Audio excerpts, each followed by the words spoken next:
Hello friends, once again welcome to Jazz English. दोस्तों, आज के इस वीडियो में मैं बात करने वाला हूँ फ्लेमिंगो के अंतर्गत आने वाली fourth poem a thing of beauty, जिसको कंपोज किया है जॉन कीट्स ने। दोस्तों, जॉन कीट्स ने अपनी एक लॉन्ग पोइम लिखी जिसका नाम है एंडेमियन अ पोएटिक रोमांस।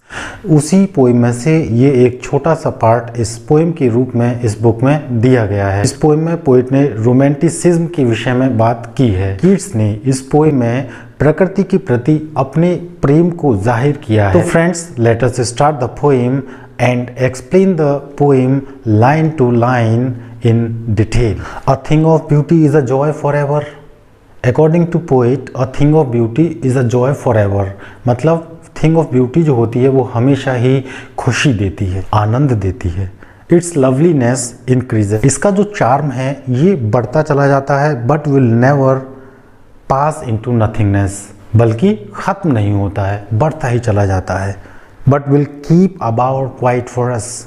और इसके साथ ही साथ ये क्या करती है थिंग ऑफ ब्यूटी, हमारे लिए एक शेल्टरी प्लेस तैयार कर देती है, एक छायादार स्थान तैयार कर देती है। बावरी का मतलब क्या होता है? अ शेल्टरी प्लेस, यानी छायादार स्थान तैयार कर देती है। जिस तरह से जो पेड़ होते हैं, पेड़ अपने चारों ओर एक छायादार स्थान बना देते हैं और उस छाया में आने वाले हर व्यक्ति को शांति और राहत का अनुभव कराती है वो छाया पेड़ों की। ठीक उसी तरह से जो थिंग ऑफ ब्यूटी होती है वो भी हमें शांति का अनुभव कराती है और हमारे अंदर के जो दुख और दर्द होते हैं वो समाप्त हो जाते हैं। And a slip full of sweet dreams. इसके साथ ही साथ ये हमको एक अच्छी नींद दिलाती है और जब हम एक अच्छी नींद लेते हैं तो हमको अच्छे स्वप्न भी आते हैं। And health and quite breathing. और जब हम अच्छे सपने देखते हैं, अच्छी नींद लेते हैं तो हमारा स्वास्थ्य भी अच्छा होता चला जाता है और हम चैन की सांस ले पाते हैं। Therefore, on every morrow are we reading। इसीलिए हर दिन सुबह जब होती है, मोरो मतलब टुमारो, जब सुबह होती है तो हम आर वी रेडिंग, हम बुन रहे होते हैं, गूंथ रहे होते हैं। रेडिंग का मतलब होता है फूलों का गूंथना, बंधन बनाना। और फ्लावरी बैंड, फूलों का एक बंधन बनाते हैं। किस तरह से? To bind us. और ये जो बंधन बनाते हैं हम, ये हमको बांधे रखता है, कनेक्ट रखता है टू द अर्थ, जमीन से। इस तरह से हम पृथ्वी से, जमीन से, प्रकृति से जुड़े रहते हैं। Spite of despondence of the inhuman earth. Spite of, in spite of despondence. Despondence का मतलब होता है निराशा, disappointment. Disappointment of the inhuman dearth. Inhuman मतलब अमानवीय रूप से, डर्थ कमी ऑफ नोबल नेचर्स। दयालु लोगों की अमानवीय रूप से कमी हो गई है। Of the gloomy days. लोगों के दिन बहुत उदास हो गए हैं, उदासी से भरे हुए हैं। ऑफ ऑल द अनहेल्दी, और स्वास्थ्य बिगड़ गया है। And over darkened ways. और इसीलिए हम अपने लक्ष्यों को प्राप्त करने के लिए अंधकार में रास्तों को चुन लेते हैं, गलत रास्तों पर चले जाते हैं। Made for our searching.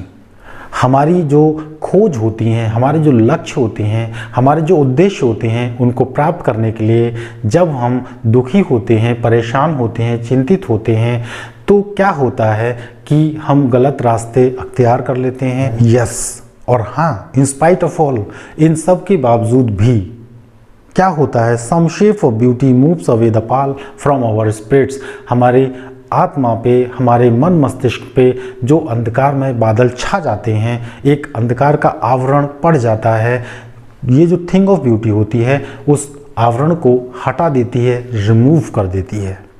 Such the sun, the moon, trees old and young sprouting a shady boon for simple sheep। और अब पोइट नेचुरल ऑब्जेक्ट्स के विषय में बात कर रहे हैं। वो कह रहे हैं इसी तरह से जो नेचुरल ऑब्जेक्ट्स होते हैं जिनमें ब्यूटी होती है, उसमें सूर्य होता है, चंद्रमा होता है, पेड़ होते हैं, पौधे होते हैं, छोटे छोटे पेड़ होते हैं, ये स्प्राउट करते हैं, ऑफर करते हैं।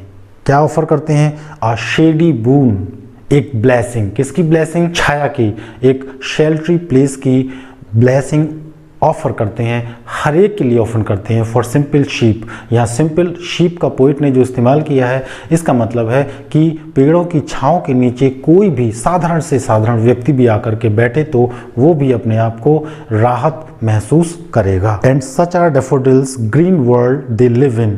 पोइट अब यहाँ पे कमल की प्रजाति के फूलों की बात कर रहे हैं जो पीले रंग के होते हैं। वो कह रहे हैं कि जो डैफोडिल्स फ्लावर्स होते हैं with green world they live इन, ये भी उस हरियाली भरे वातावरण में रहते हैं। एंड क्लियर रिल्स, और पानी की जो छोटी छोटी नदियाँ होती हैं, जो धाराएं होती हैं, जब ये आगे बढ़ती हैं तो आगे बढ़ते हुए क्या करती हैं, अ कूलिंग कोवर्ट।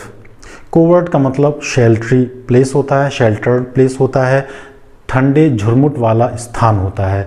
तो जब ये पानी की छोटी छोटी नदियाँ होती हैं, आगे बढ़ती हैं रास्ता बनाते हुए, तो अपने चारों ओर एक ठंडा माहौल तैयार करते हुए चलती हैं, जिससे कि ये अपने आप को गर्मी के मौसम में बचा सकें। किससे? अगेंस्ट द हॉट सीजन, गर्मी से। The mid forest brake rich with the sprinkling of fair musk rose blooms. इसी तरह से जंगल में जहाँ पर झाड़ झंकाल होते हैं, जहाँ बहुत घनी घनी झाड़ियाँ होती हैं, उन झाड़ियों के बीच में भी कस्तूरी के खुशबू जैसे गुलाब के फूल वहाँ खिले रहते हैं, और उनकी जो खुशबू होती है, फ्रेग्रेंस होती है, वो भी चारों ओर फैली रहती है, चारों ओर जंगल में फैल जाती है।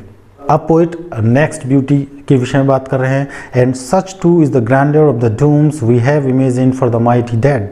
ठीक इसी तरह से वो लोग जो महान थे, जो मृत्यु के प्राप्त हो गए, जो मर चुके हैं, उनकी मरने में भी एक खूबसूरती है, एक ब्यूटी है, वो भी एक ब्यूटी का प्रकार है, और वह भी एक सुंदरता का प्रकार है। वो ब्यूटी भी हमारे लिए सोर्स ऑफ इंस्पिरेशन होती है।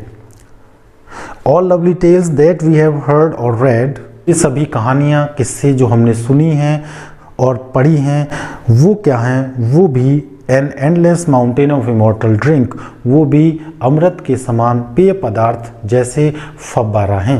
और एक ऐसा फव्वारा है जो एंडलेस है, जिसका कभी अंत नहीं होता है। और ये जो इमॉर्टल ड्रिंक है, जो अमृत के समान ड्रिंक है, ऐसा लगता है मानो ईश्वर हमारे ऊपर इसको उड़ेल रहा हो, हमारे ऊपर गिरा रहा हो। कहाँ से गिरा रहा हो? फ्रॉम द हेवेंस ब्रिंक, स्वर्ग से उस फाउंटेन को, उस फाउंटेन के माध्यम से इमॉर्टल ड्रिंक को हमारे ऊपर गिरा रहा हो। तो फ्रेंड्स, ये मैंने आपको पोएम के विषय में बताया, लाइन बाय लाइन उसका मीनिंग समझाया।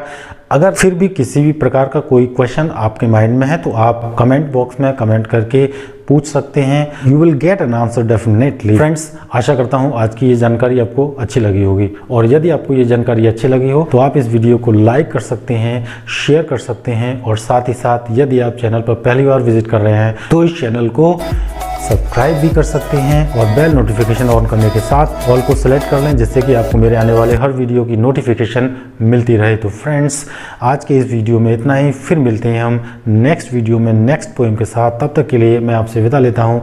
Thank you very much for watching this video.